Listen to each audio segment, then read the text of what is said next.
Assalamualaikum warahmatullahi wabarakatuh. Untuk pertemuan pertama bab dimensi 3, poin pertama kedudukan titik, garis, dan bidang dalam ruang.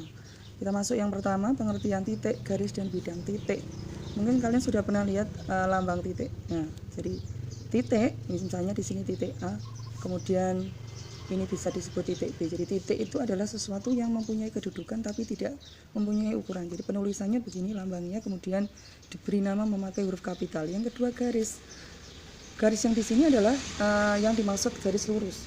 Pengertian garis adalah himpunan titik-titik. Jadi ini titik-titik yang mempunyai ukuran panjang. Jadi titik-titik ini kalau dihubungkan bisa membentuk sebuah garis. Kemudian kalau sebuah garis itu panjangnya tidak terbatas. Jadi di sini yang kita gunakan adalah ruas garis. Ruas garis diberi tanda memakai ini. Bisa disebut ruas garis A. Jadi penulisannya memakai huruf kecil.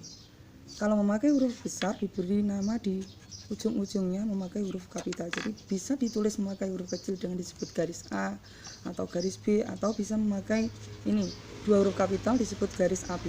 Yang ketiga adalah bidang. Bidang adalah himpunan garis yang mempunyai ukuran panjang dan lebar. Bidang bisa berupa bidang segi 4 atau berupa bidang segi 3 atau berupa bidang ini. Jadi contoh-contoh bidang. Jadi mempunyai ukuran panjang dan lebar. Kita lanjut nomor 2, kedudukan titik.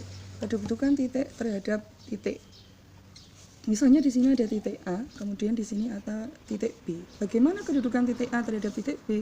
Jadi yang pertama kedudukannya adalah terpisah. Karena titik A dan B ini tidak terletak pada ini satu tempat. Kemudian yang kedua, misalnya di sini ada titik C, kemudian titik D pun juga di sini, maka C dikatakan sama dengan D. Nah, yang seperti ini dikatakan bahwa kedua titik ini saling berimpit. Kemudian poin B, kedudukan titik terhadap garis. Misalnya di sini tersedia garis G, kemudian di pada garis B ini ada titik A lah. Maka kedudukan titik A terhadap garis D adalah terletak pada. Yang kedua, misalnya di sini ada garis H, kemudian di sini ada titik B, maka kedudukan titik B terhadap garis H adalah di luar garis. Selanjutnya yang ketiga adalah kedudukan titik terhadap bidang. Misalnya ada bidang alfa, kemudian di dalam sini ada titik A, maka kedudukan titik A terhadap bidang alfa disebut terletak pada atau terletak pada bidang. Kemudian ada bidang beta, kemudian di luar sini ada titik B, maka dikatakan bahwa titik B itu di luar bidang. Nah, lebih jelasnya kita ke contoh yang pertama. Misalnya disedia kubus A, B, C, D, E, F, G, H. Pertanyaan yang pertama, tentukan titik-titik yang terletak pada garis AD. Nah, diperhatikan ini garis AD. Berarti titik apa yang di garis AD? Ya kita sebutkan titik A, titik D. Kemudian yang kedua, tentukan titik-titik yang terletak pada bidang B, C, G, F. Nah, B, C, G, F ada di samping, maka titik pada bidang B, C, G, F adalah titik B, titik C, titik G, dan titik F. Selanjutnya, tentukan garis-garis yang terletak pada bidang A, B, C, D. Garis berarti yang di bidang A, B, C, D garisnya adalah A, B, B, C, C, D, dan D, A. Kita masuk contoh yang kedua. Saya berikan contoh 5 T, A, B, C, D. Pertanyaan yang pertama, tentukan kedudukan titik B terhadap titik T. Nah, titik B di sini, titik T di sini. Maka karena ini tidak ini berarti dikatakan bahwa titik B itu terpisah. Pertanyaan selanjutnya, kedudukan titik A dengan titik C juga sama, kedudukannya terpisah. Selanjutnya, kedudukan titik T terhadap garis TB.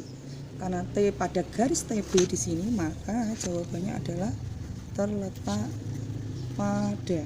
Selanjutnya, kedudukan titik A terhadap garis BD. Nah, garis BD di sini, titik A di sini, maka kedudukannya adalah di luar. Selanjutnya, pertanyaan yang E, kedudukan titik C terhadap bidang ini C, bidang T, B, C. Titik C terletak pada bidang, maka kedudukannya terletak pada. Selanjutnya, kedudukan titik D terhadap bidang TAB. Karena titik D itu ada di luar bidang TAB, maka kedudukannya adalah di luar. Lanjut, untuk kedudukan yang kedua. Kalau pertama tadi kedudukan titik, yang kedua sekarang kedudukan garis. Kedudukan garis nanti ada dua. Yang pertama kedudukan garis terhadap garis lain. Yang pertama ini garis, ini ada garis G, kemudian ada garis H. Garis G dan garis H dikatakan saling berpotongan. Syaratnya apa? Syaratnya terletak pada bidang sama. Dan yang kedua, mempunyai satu titik potong. Nah, itu syarat dua garis potongan. Nah, perpotongannya ada di sini. Selanjutnya, yang kedua adalah berimpit. Nah, ini garis G di sini, garis H di sini. Syarat dua garis berimpit yang pertama adalah terletak pada bidang sama. Nah, ini pada bidang yang sama. Kemudian syarat yang kedua, semua titik bersekutu.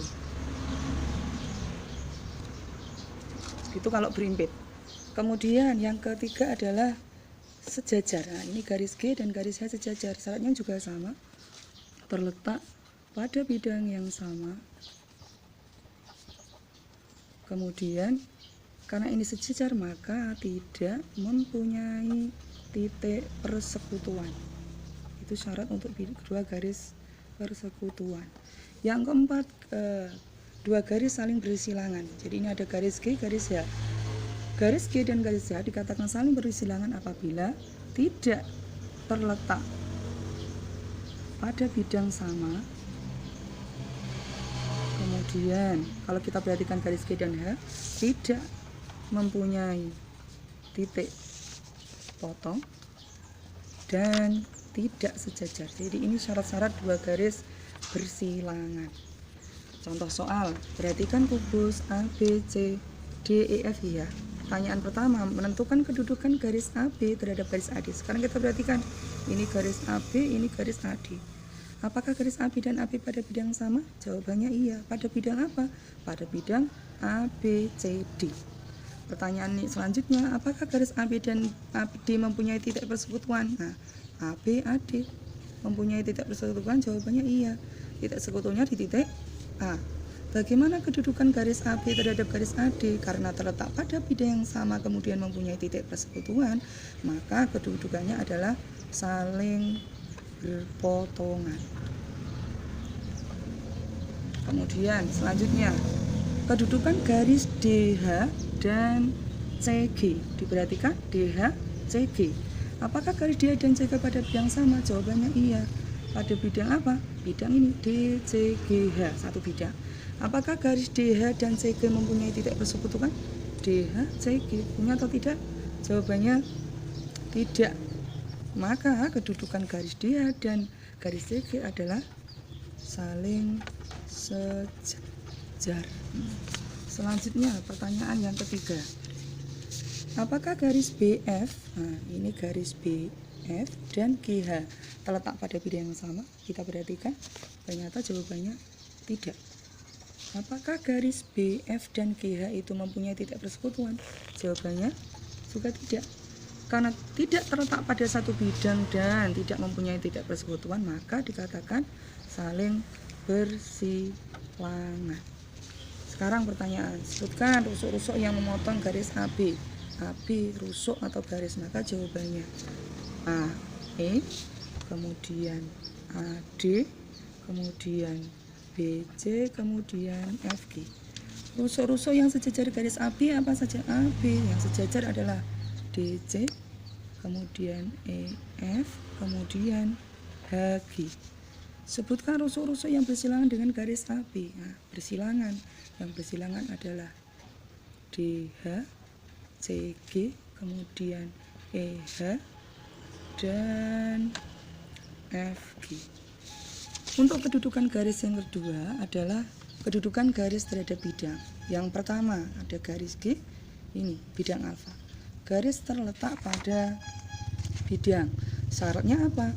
Mempunyai sekurang-kurangnya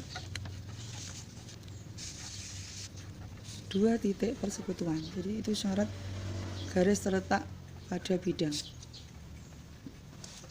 Selanjutnya garis sejajar bidang. Nah, ini ada bidang beta, kemudian garisnya garis H. Syarat garis itu sejajar dengan bidang, maka syaratnya tidak mempunyai titik persekutuan. Yang ketiga, garis ini ada garis, ada bidang Y di sini. Syaratnya adalah mempunyai 1 titik persekutuan. Kalau kita perhatikan ini garisnya, maka ini titik persekutuan atau titik tembusnya ada di situ. Untuk contoh soal, perhatikan kubus A, B, C, D, E, F, G ya. Kedudukan garis A, B terhadap bidang C, D, H, G. A, B, C, D, H, G kedudukannya bagaimana? Sejajar. Kenapa sejajar? Karena tidak mempunyai ini A, B, C, D, H, G tidak mempunyai titik persekutuan. Kedudukan garis CD terhadap bidang A, B, C, D. CD terhadap bidang A, B, C, D. Karena CD terletak pada bidang, maka jawabannya ya kedudukannya terletak pada. Yang ketiga, bagaimana kedudukan garis EF terhadap BCGF? Ini garis EF, ini bidangnya. Kedudukannya bagaimana? Kedudukannya adalah memotong atau menembus. Kalau ditanya menembus di titik apa, berarti menembus di titik F. Sekarang kita sebutkan garis-garis yang terletak pada bidang ADHE. Berarti garis AD, kemudian DH, kemudian HE, kemudian EA. Garis-garis yang sejajar bidang ABCD, ini bidang ABCD. Sejajar tadi tidak mempunyai titik persekutuan. Jawabannya EF, FG, GH, HE. Selanjutnya, garis yang memotong bidang ABFE. Diperhatikan bidang ABFE ada di depan, yang memotong ke bidang ABFE adalah garis AD, kemudian EH, kemudian BC dan FG. Demikian untuk penjelasan pertemuan pertama untuk dimensi 3. Terima kasih atas perhatiannya. Kita lanjutkan untuk pertemuan selanjutnya. Assalamualaikum warahmatullahi wabarakatuh. Waalaikumsalam.